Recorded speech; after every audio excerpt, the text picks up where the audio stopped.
Hello दोस्तों, NP education YouTube channel पर आपका स्वागत है। हम लोगों ने पिछले वीडियो में पढ़ा था मनोविज्ञान।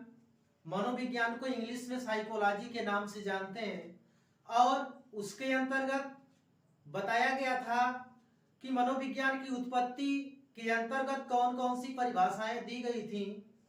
जैसे में पहली परिभाषा बताया गया था कि मनोविज्ञान जो है आत्मा का विज्ञान है। दूसरी परिभाषा बताया गया था कि मनोविज्ञान मन व मस्तिष्क का विज्ञान है। तीसरी परिभाषा बताया गया था कि मनोविज्ञान चेतना का विज्ञान है और चौथी परिभाषा बताया गया था मनोविज्ञान व्यवहार का विज्ञान है। यानी मनोविज्ञान के उत्पत्ति के बारे में हम लोग पिछले वीडियो में अध्ययन किए। मनोविज्ञान शब्द का सर्वप्रथम प्रयोग किसके द्वारा किया गया था यह भी बताया गया था। रुडोल्फ गैकल के द्वारा किया गया था 1590 ईस्वी में साइकोलॉजिया नामक पुस्तक के अंतर्गत। मनोविज्ञान के जनक कौन है? अरस्तु महोदय। मनोविज्ञान की जननी कौन है? दर्शन शास्त्र। दर्शन शास्त्र से ही मनोविज्ञान को एक स्वतंत्र विषय बनाया गया था। इसके बारे में हम लोगों ने पिछले वीडियो में अध्ययन किए थे। मनोविज्ञान की शाखाएं बताया गया था कि मनोविज्ञान की शाखाएं निम्नलिखित होती हैं। जैसे कौन कौन सी शाखा होती है? तो सामान्य मनोविज्ञान, असामान्य मनोविज्ञान, तुलनात्मक मनोविज्ञान, सामाजिक मनोविज्ञान, विकासात्मक मनोविज्ञान, किशोर मनोविज्ञान, प्रौढ़ मनोविज्ञान, शिक्षा मनोविज्ञान। शिक्षा मनोविज्ञान के जनक कौन माने जाते हैं? थॉर्नडाइक महोदय माने जाते हैं। विकासात्मक मनोविज्ञान के जनक कौन माने जाते हैं? जीन पियाजे महोदय माने जाते हैं। चूंकि आप जानते हैं कि विकासात्मक मनोविज्ञान के जन्मदाता जो है जीन पियाजे, और अधिगम के अंतर्गत जब आपको बताया जाएगा तो जीन पियाजे के द्वारा एक सिद्धांत दिया गया था जिसको संज्ञानात्मक सिद्धांत के नाम से जाना जाता है। शिक्षा मनोविज्ञान की जन्मदाता किसे माना जाता है? तो थॉर्नडाइक को। अधिगम में एक सिद्धांत जो है बहुत प्रचलित है, जो आपके प्रीवियस ईयर एग्जाम में या पेपर में पूछा हुआ है, यूपी टेट में, सुपर टेट में भी पूछा हुआ है। थॉर्नडाइक के द्वारा दिया गया था सिद्धांत अधिगम के अंतर्गत। वह कौन सा सिद्धांत था? तो उद्दीपन अनुक्रिया का सिद्धांत, जिसको एसआर थ्योरी के नाम से जानते हैं, स्टिमुलस रिस्पांस थ्योरी के नाम से जानते हैं, जिन्होंने बिल्ली पर प्रयोग किया था। तो ये टॉपिक जो रहेगा हम लोगों का अधिगम के अंतर्गत रहेगा। और आज हम लोग अध्ययन करेंगे कि मनोविज्ञान, तो हम लोग टॉपिक क्या कर चुके हैं? समाप्त कर चुके हैं। मनोविज्ञान की उत्पत्ति नामक जो टॉपिक था समाप्त कर चुके हैं। और मनोविज्ञान के अंतर्गत परिभाषाएं जो दी गई थी, जैसे वुडवर्थ महोदय ने कहा था कि मनोविज्ञान सर्वप्रथम आत्मा का त्याग किया था, मन व मस्तिष्क का त्याग किया, फिर चेतना का त्याग किया और अंत में व्यवहार के विधि के स्वरूप को स्वीकार करता है। यह परिभाषा वुडवर्थ महोदय के द्वारा बताया गया था। और वाटसन महोदय ने कहा था कि तुम मुझे एक बालक दो, मैं उसे जो चाहूंगा बना सकता हूं। यह परिभाषा किसके द्वारा दिया गया था? तो वुडवर्थ महोदय के द्वारा दिया गया था। यानी मनोविज्ञान के अंतर्गत अनेक मनोवैज्ञानिकों के द्वारा, शिक्षाविदों के द्वारा परिभाषाएं प्रस्तुत की गई थी और यह हम लोग पिछले वीडियो के अंतर्गत अध्ययन किए थे। लेकिन हम लोगों का आज का टॉपिक रहेगा अवस्था। क्योंकि आप जानते हैं कि अवस्था में जो होता है वृद्धि भी होता है, विकास भी होता है, तो इसके बारे में भी आपको बताया जाएगा। ठीक है ना?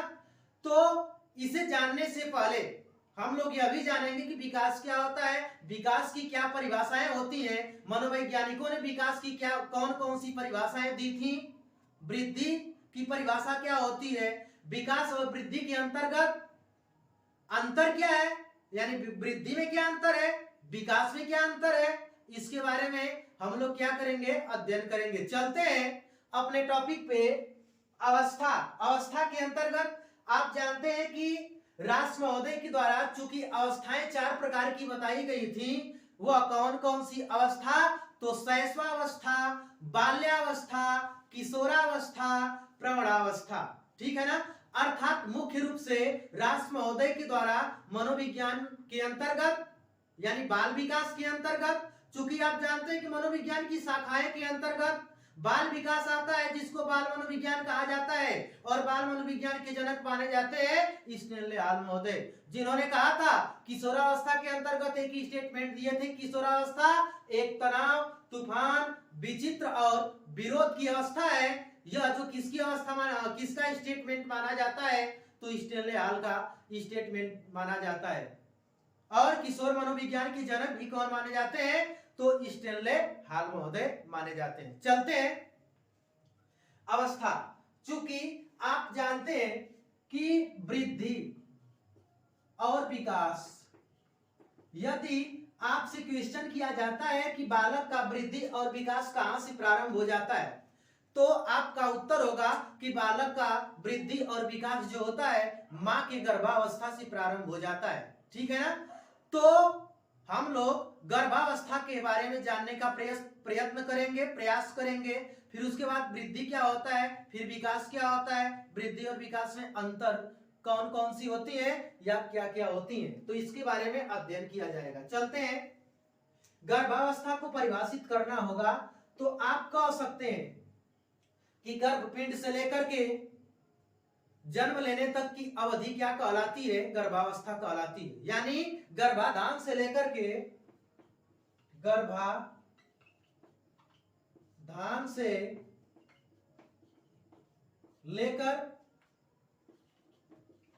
जन्म लेने तक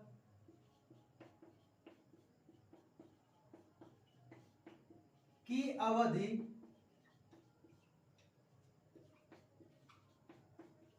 गर्भावस्था कहलाती है।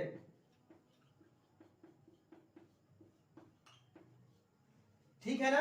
एक और आप परिभाषा दे सकते हैं गर्भावस्था की, यानी जिसमें बच्चा जो होता है या जो शिशु होता है वह 3 अवस्थाओं से गुजरता है। और वह कौन कौन सी अवस्था होती है, तो डिंबावस्था, पिंडावस्था और भ्रूणावस्था। ठीक है ना।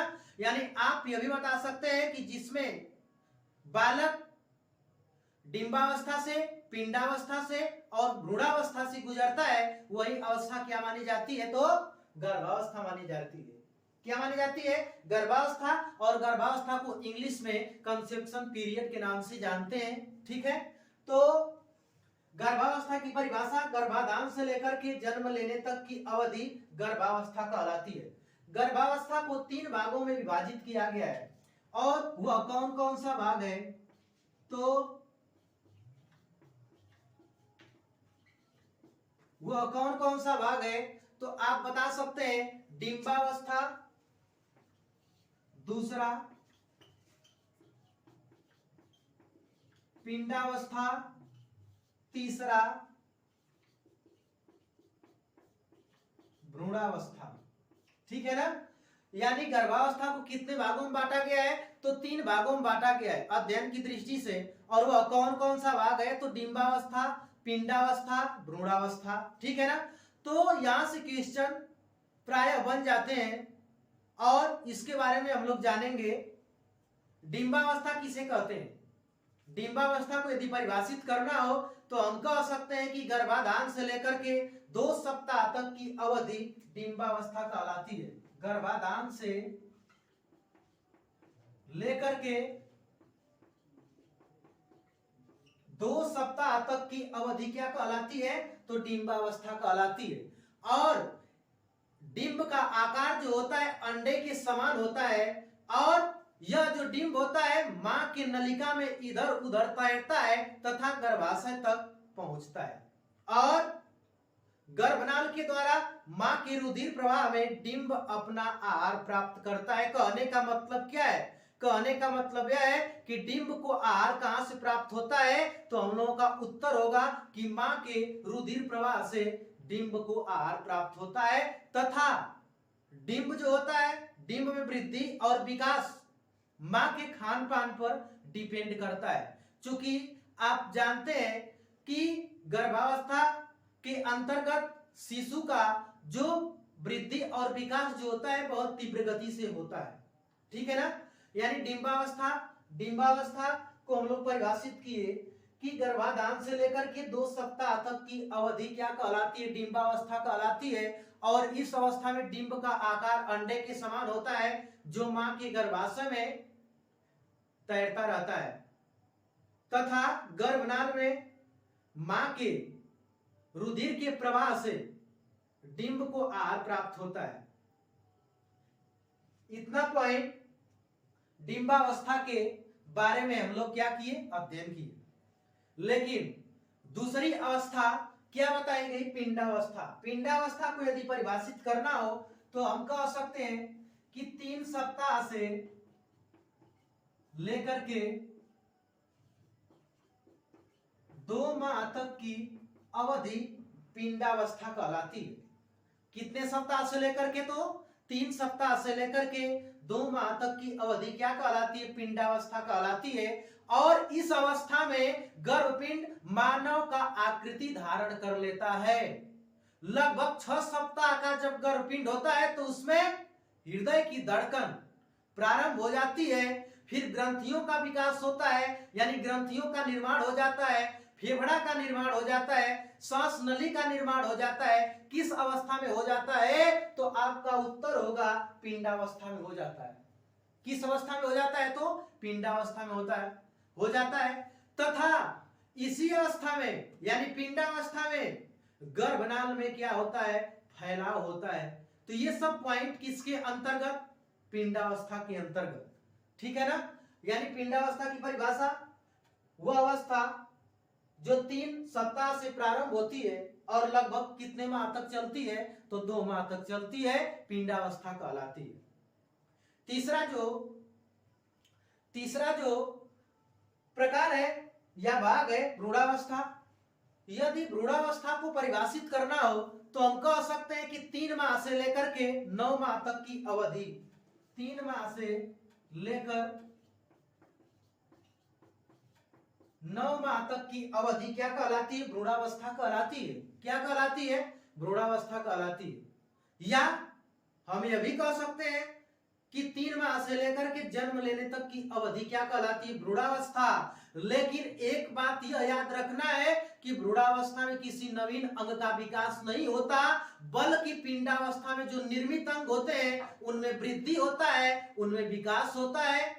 किस अवस्था के अंतर्गत, तो भ्रूणावस्था के अंतर्गत। और इसी अवस्था में मानव की आकृति पूर्ण विकसित हो जाती है। कहने का मतलब मानव की आकृति का विकास किस अवस्था में हो जाता है, तो आपका उत्तर होगा भ्रूणावस्था में हो जाता है। किस अवस्था में, भ्रूणावस्था में हो जाता है। यानी हम लोग क्या पढ़े, गर्भावस्था। गर्भावस्था को परिभाषित हमने किया कि गर्भावस्था क्या है, कि जन्म लेने तक की अवधि, यानी गर्भाधान से लेकर के जन्म लेने तक की अवधि क्या कहलाती है, गर्भावस्था, जिसको इंग्लिश में कंसेप्शन पीरियड के नाम से जानते हैं। 3 प्रकार का होता है, डिंबावस्था, पिंडावस्था, भ्रूणावस्था, 3 प्रकार का। और अवस्थाओं के बारे में बताया गया कि कितनी अवधि मानी जाती है या बताई गई, ठीक है ना। चूंकि आप जानते हैं कि एक शिशु अपने मां के गर्भ में लगभग 280 दिन तक रहता है, 280 दिन तक रहता है, या 9 माह लगभग 10 दिन तक रहता है। और बालक का या शिशु का वृद्धि और विकास मां के गर्भ से ही प्रारंभ हो जाता है। यह प्रश्न यूपी टेट 2019 में भी पूछा हुआ है। अर्थात आप जब प्रीवियस ईयर का पेपर उठा करके देखेंगे तो यहां से क्वेश्चन आपसे डायरेक्टली क्या कर दिया गया है, पूछ दिया गया है, ठीक है ना। तो एक बात आपको याद होना चाहिए कि बालक का या शिशु का वृद्धि और विकास कहां से प्रारंभ हो जाता है, तो मां के गर्भ से प्रारंभ हो जाता है। अब इसके बाद हम लोगों का टॉपिक रहेगा वृद्धि और विकास। वृद्धि और विकास, यदि वृद्धि को परिभाषित करना हो तो हम क्या कह सकते हैं, शारीरिक संरचना या आकार में बढ़ोतरी क्या कहलाती है, वृद्धि कहलाती है। शारीरिक संरचना या आकार में बढ़ोतरी क्या कहलाती है? वृद्धि कहलाती है। इसको लिख भी दिया जा रहा है, शारीरिक संरचना या आकार में बढ़ोतरी वृद्धि कहलाती है। ठीक है ना? विकास किसे कहते हैं? क्योंकि विकास को इंग्लिश में डेवलपमेंट के नाम से जानते हैं, वृद्धि को इंग्लिश में ग्रोथ के नाम से जानते हैं। तो वृद्धि की परिभाषा शारीरिक संरचना या आकार में बढ़ोतरी क्या कहलाएगी? वृद्धि कहलाएगी। जैसे में आपको उदाहरण दिया जाए तो कहा जा सकता है कि मान लीजिए एक बालक है और उसका वजन 10 केजी है। कुछ महीनों के बाद या कुछ वर्षों के बाद या कह सकते हैं कुछ समय के बाद उसकी जो वजन कितना हो जाए? 15 केजी हो जाए। कितना हो जाए? 15 केजी हो जाए। तो यह क्या है? किसको दर्शाता है? वृद्धि को दर्शाता है। क्यों? क्योंकि उसके शारीरिक संरचना में क्या हुआ है? आकार में क्या हुआ है? बढ़ोतरी हुआ है। ठीक है ना? तो यह किसको दर्शाएगा भैया? वृद्धि को दर्शाएगा। विकास, यदि विकास को परिभाषित करना हो तो आप कह सकते हैं कि संपूर्ण व्यक्तित्व में आए परिवर्तनों को विकास कहा जाता है। संपूर्ण व्यक्तित्व में आए परिवर्तनों को क्या कहा जाता है? विकास कहा जाता है। या आप एक और परिभाषा दे सकते हैं कि मानसिक, सामाजिक, भावनात्मक, बौद्धिक आदि पक्षों में परिपक्वता ही क्या कहलाती है? विकास कहलाती है। क्या कहलाती है? विकास कहलाती है। विकास की परिभाषाएं अनेक मनोवैज्ञानिकों के द्वारा प्रस्तुत की गई हैं, जिसे हम लोग क्या करेंगे? नोट भी करेंगे, जो एग्जाम की दृष्टि से इंपॉर्टेंट भी होता है, जो आपके एग्जाम में क्या कर लिया जाता है? कभी कभी पूछ लिया जाता है। ठीक है ना? तो हमने विकास को बताया कि संपूर्ण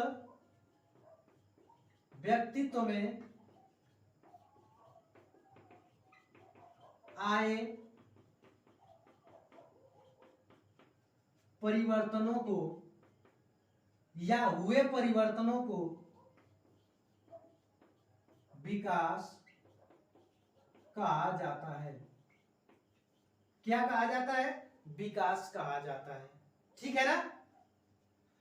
लेकिन एक बात हमको यह भी ध्यान में रखना है कि विकास जो होता है मोटा पतला होने से नहीं होता है।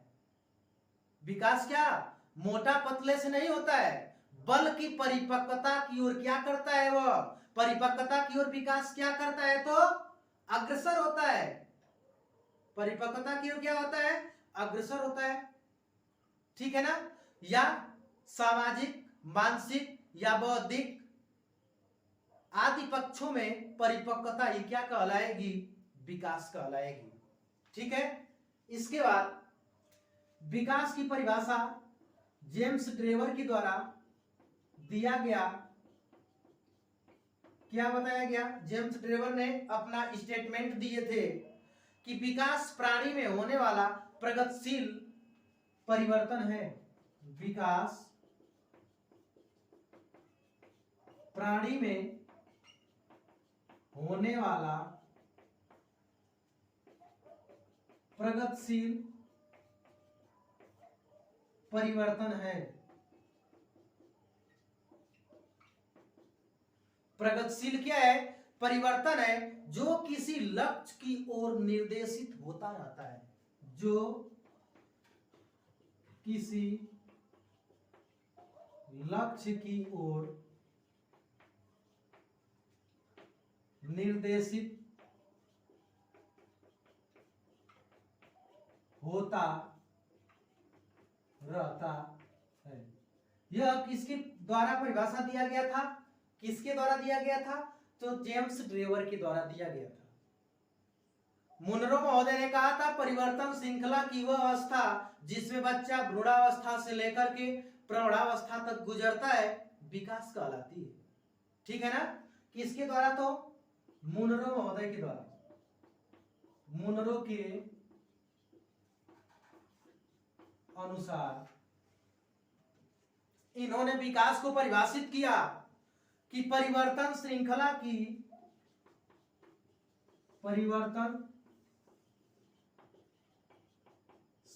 की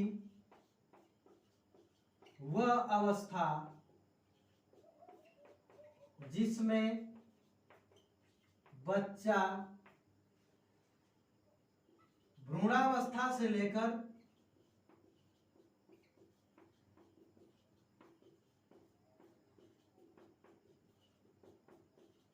प्रौढ़ावस्था तक गुजरता है।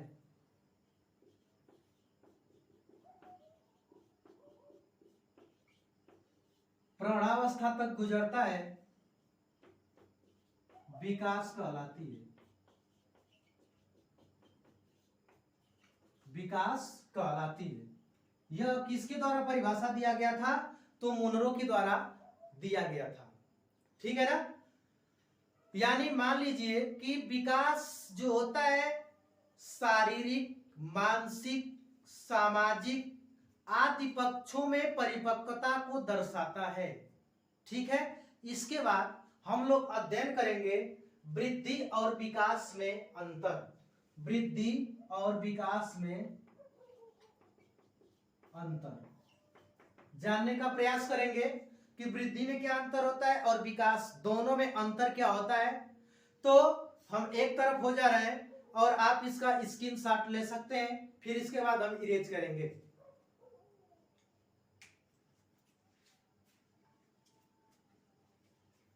इरेज करते हैं।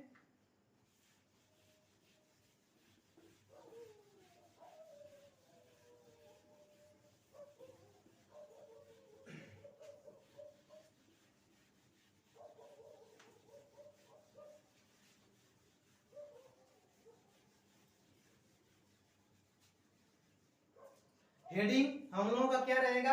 वृद्धि और विकास में क्या अंतर। देखिए, वृद्धि जो होता है एक निश्चित समय के बाद क्या होता है? रुक जाता है, लेकिन विकास जीवन पर्यंत चलता है।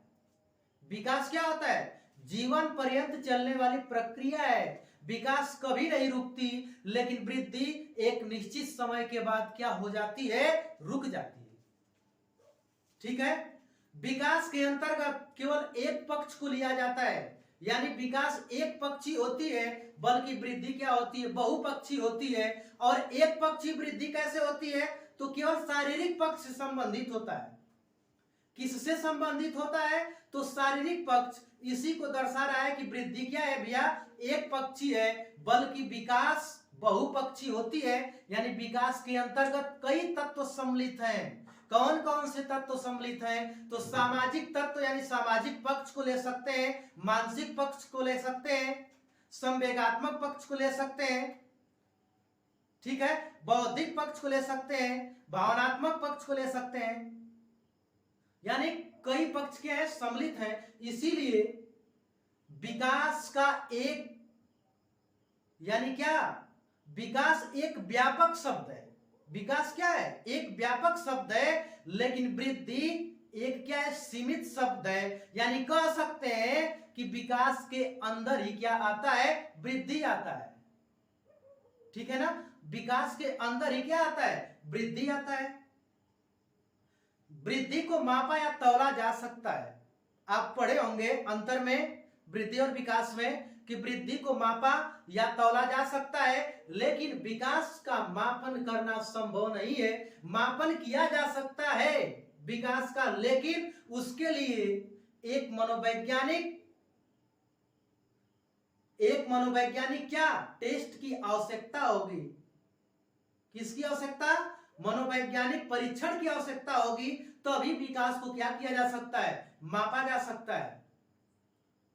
सामान्यतः विकास का मापन करना क्या? संभव नहीं है।